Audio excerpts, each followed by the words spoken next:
ඉපාහනි මෞපියන්ට මෙහෙම කරන්න.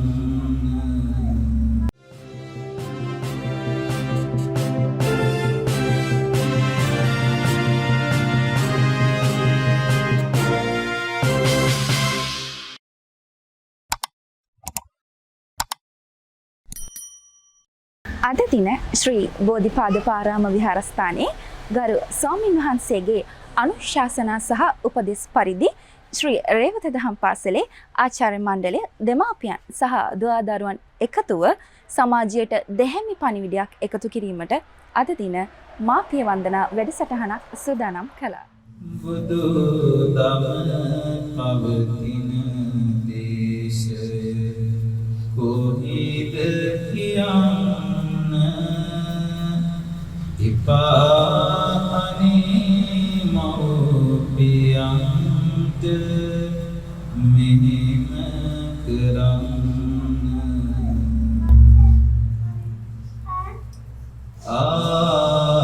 ආදරයෙන් හදාවදා කවාපාදා හැදුණු මව්පියෝ වැඩි නිවසකට දමාලා ලේකිරි දහදිය පිඳුයි දරුවන්ට පුදාලා අද මව්පියෝ ඇයි හදන්නේ කඳුළු සදාලා දස මාසක් කුස දරා ලේකිරින් සැනසෝ මව්ගුණින් සියලු සිත් හැදේවා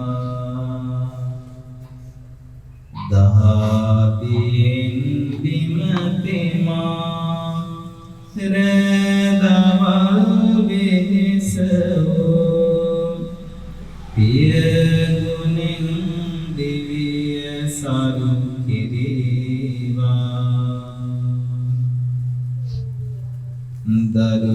දරුවන්ගේ සිත් තුළින් යහපතද සැලසිලා සියලු අවහිරද මග හැරීවා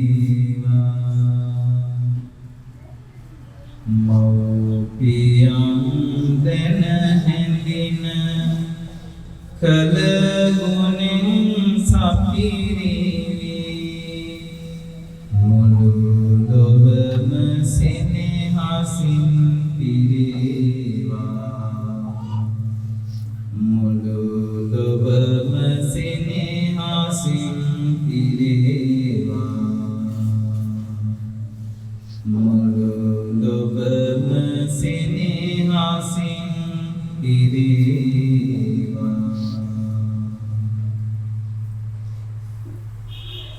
मेरे सरगर्भ पिन वैभव के नाम नेपर गया माँ पियाली सेव ඥාති කද අනුමෝදන් වෙත්වා අග්නිංග අසරණ හම්දුරු වේවා සමසිත එකසේ සුවපත්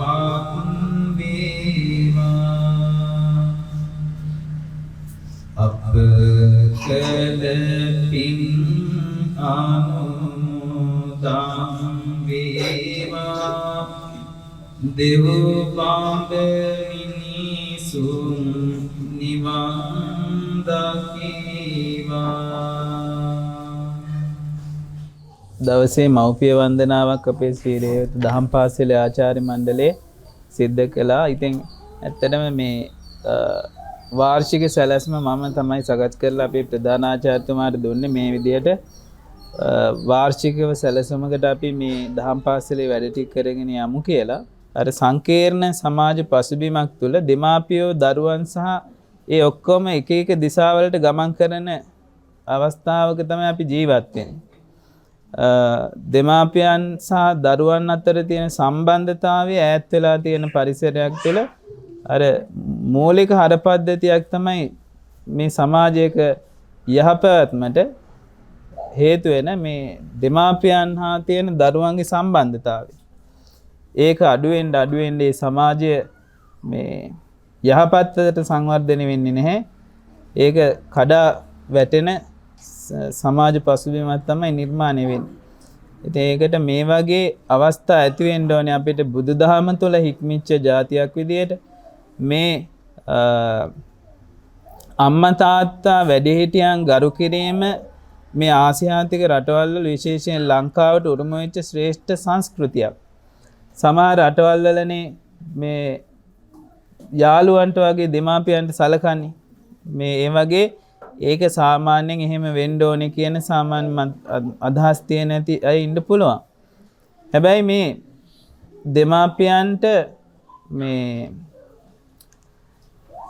කළ යුතු ගරුත්වය දෙමාපියන් කවුද කියන බව තේරුම් ගන්න ලබන මේ හික්මීම ඉතාම වැදගත් වෙනවා. ටටා බායි ආදී වශයෙන් මේ අර කරන ආචාර වලින් දෙමාපියෝ නිකන් යාළුවන් ගන්නට දාලා මේ අර එයාගේ ශ්‍රේෂ්ඨත්වයේ පහතට මේ වැටෙනවා. යාළුවෝ වගේ ඉන්න ඕනේ. හැබැයි ලෙසම මේ අයගේ ගුණය මොන වගේද කියලා තේරුම් ගන්න ඕනේ. ඒ නිසානේ අම්මා තාත්තා අඳුනන්නේ නැති මනුෂ්‍ය ධර්මයන් පහතට හෙළෙන සමාජයක් ඇති වෙන්නේ ඒ විදියට. දහම් පාසලේ සියලුම ගුරු බෞතුන්ගෙනුත් අද ඇවිල්ලා ඉන්න අම්මලාගෙනුත් දරුවන්ගෙනුත් අවසරයි. ඇත්තටම අද මේ වැඩසටහන හොඳ වැඩසටහනක්. අද කාලේ කරන්න ඕන වැඩසටහනක්. ඒකෙන් දරුවෝ ගොඩක් අපෙන් ඈත් වෙලා තියෙනවා. ඇත්තටම අද මේ වැඩසටහන සංවිධානය කරගෙන දහම් පාසලේ ගුරුවරුන්ට ස්වාමීන් වහන්සේලාට ඇත්තටම ස්තුති කරනවා. මේ වැඩසටහන ඇත්තටම හොඳයි. ගොඩක් ලොකු ළමයි සහභාගී වුණා නම් තමයි ඇත්තටම වටිනාකම. ගොඩක් ලොකු වෙන ළමයි අපෙන් ඈත් වෙනවා. ඒකට ලොකු ළමයි සම්බන්ධ කරගෙන ආයි මේ වැඩසටහන කරනවා නම් හොඳයි කියලා මම කියනවා. පොඩි ළමයින්ට නැතුව ලොකු ළමයි. ඒ කියන්නේ 6 ශ්‍රේණි වලින් ඉහළ පන්ති වල ළමයි සහභාගී කරගෙන අනිවාර්යෙන් මේ වැඩසටහන නැවත කරනවා නම් ඇත්තටම හොඳයි කියලා මම කියනවා. කියන්නේ ළමයි ගොඩක් අපෙන් ඈත් වෙලා ඉන්නේ. ගොඩක්ම ලොකු ළමයි අපිට කිට්ටු වෙන්නේ නැහැ. ළමයි අම්මලා ගැන ගණන් ගන්නෑ. දැන් තියෙන සමාජෙත් එක ළමයි අම්මලාට බැනලා යනවා, තාත්තලාට බනිනවා. එහෙම සමාජයක් තියෙනවා. ඊටත් වැඩිය හොඳට මේ වැඩසටහන ඊළඟ පාර කරන්න කියලා මම ඉල්ලීමක් කරනවා. ඇත්තටම වැඩසටහන කරපු එකට ගොඩක් පිං. ප්‍රධාන ආචාර්යතුමා ඇතුළු සියලුම ගුරු බෞතුන්ගෙන්ද පැමිණ සිටින දෙමාපියන් සහ ආදරණීය දරුවන්ගෙන්ද අවසරයි. මම මේක අවස්ථාවක් කරගන්නවා මේ ආචාර්ය මණ්ඩලයට සහ අපේ මහා සංඝරත්නයට ස්තුතිවන්ත වෙන්න. මොකද කියනවා නම් අද සමාජයෙන් ගොඩාක් දුරට ඈත් වෙලා තියෙන ලොකුම කරදරයක් දුකක් තමයි මේ දෙමාපියා හා සම්බන්ධය නැතිකම.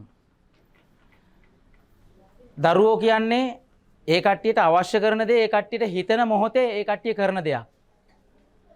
ඇත්තෙන්ම කියනවා නම් මේ සමාජය ගොඩක් දුරට පිරිහිලා තියෙනවා මේ දහම් පාසල් අධ්‍යාපනයේ නැතිකම.